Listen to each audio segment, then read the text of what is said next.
Senhora Presidente, senhoras e senhores deputados, boa tarde a todos. Cumprimento especial à delegação da Comissão de Recrutamento e Seleção para a Administração Pública, aqui representada pela sua Comissão Permanente, através do seu Presidente. Cumprimento e agradeço a disponibilidade para cá estarem hoje a apresentar o relatório de atividades do ano de 2022 por parte da CRESAP. Nos termos da lei, portanto, dos estatutos da Comissão de Recrutamento e Seleção para a Administração Pública, no seu artigo 17, número 1, esta Comissão elabora e remete anualmente à Assembleia da República um relatório sobre a sua atividade, da qual consta designadamente a informação sobre os procedimentos concursais e sobre a emissão de pareceres, que é, no fundo, aquilo a que se dedica a Comissão de Recrutamento. Em cumprimento desta disposição legal, a CRESAP elaborou então o último relatório referente ao ano 2022, do qual constam diversos dados e várias conclusões que até que apelam a uma reflexão. Reflexão essa que hoje merece a nossa maior atenção e que motivou o requerimento do PSD, não sem antes fazendo aqui o repto aos outros partidos para que isto seja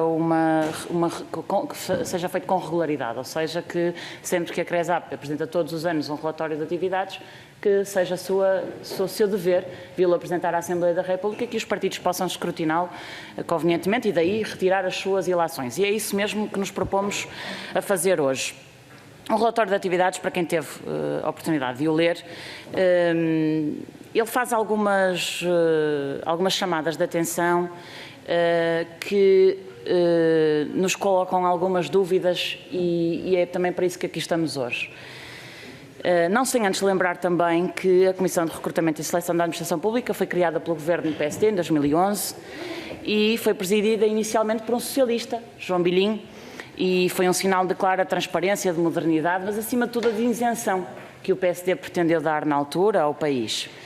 A CRESAP foi, como sabemos, um importante contributo para a redução da corrupção em Portugal, mas também contribuiu para um reforço da transparência, da isenção e da credibilidade das instituições, que hoje também pretendemos, de alguma forma, resgatar e que é tão importante. No entanto, no ano transato ao ano 2022, nós pudemos perceber, através de algumas notícias, que os candidatos que estavam em regime de substituição precediam normalmente sobre todos os outros e eram numa importância de número de 80% ou de mais de 80%.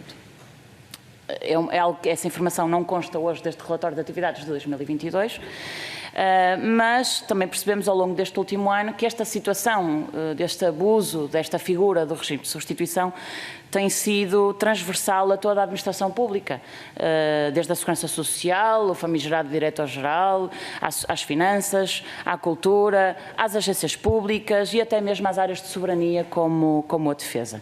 E este truque tem-se banalizado e tem sido utilizado pelo Executivo sem qualquer pudor e sem qualquer constrangimento. É também por isso que hoje gostávamos de perceber qual é que é a opinião que a Comissão Permanente tem sobre algumas das coisas que foram ditas no relatório, mas que carecem de mais aprofundamento. Eu destacaria desde logo o seguinte, e passo a citar porque temos de ser rigorosos. O relatório final diz o seguinte: como aspectos mais salientes da análise dos resultados decorrentes do modelo em vigor, destacamos, para além da participação de centenas de candidatos, a diminuição do número médio de candidatos por concurso, bem como a dificuldade em atrair candidatos com mérito para o exercício das funções de dirigente de topo. Esta situação traduziu-se num número significativo de procedimentos concursais que tiveram de ser repetidos por não se encontrarem logo na primeira divulgação os 3 candidatos com mérito para constituir a designada shortlist a enviar ao membro do Governo competente. E nestes casos também se verificou o aumento do número de procedimentos concursais em que não foi possível constituir a proposta de designação, apesar da dupla divulgação em Diário da República. Ora, a propósito desta primeira chamada de atenção por parte da CRESAP, nós gostaríamos de perceber o que é que pode ser feito para mitigar esta dificuldade. Tem a ver com algo que também já temos estado a chamar a atenção, com a falta de atratividade da administração pública, com a falta de capacidade de recrutamento da própria administração pública para captar para si os melhores, os mais capacitados, os mais competentes. De que forma é que nós podemos ultrapassar este problema? e depois chama também a atenção, e estou quase a terminar, Sra. Presidente, para a existência de muitos casos em que um dirigente a desempenhar funções em regime de substituição é o candidato que venha a ser escolhido pelo membro do Governo, quer por integrar a shortlist, quer por, não sendo possível apresentar uma proposta de designação, a escolha do Executivo incidir sobre quem já se encontra no exercício de cargo. Pedia-lhe só alguma complacência, Sra. Presidente, para terminar aqui a minha mensagem, depois estendendo essa complacência a todos os partidos.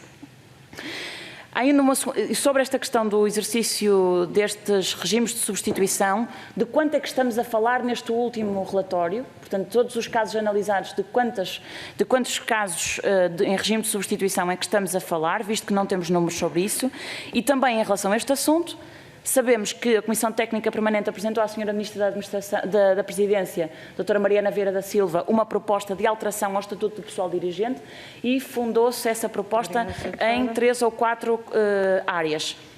A primeira delas, ao regime, estou mesmo a terminar, ao regime de substituição, às competências de gestão que devem ser ajustadas ao novo contexto, à composição de júris, à função do Estatuto de Peritos e à natureza dos prazos. Em relação ao regime de substituição e em relação, no fundo, a todas estas alterações, pretensas alterações, gostaria muito que vocês pudessem aprofundar esta proposta e gostaria de perceber qual é que foi, enfim, a reação da Sra. Ministra e da Sra. Secretária de Estado face a esta proposta e agradeço a paciência da Sra. Presidente. Obrigada.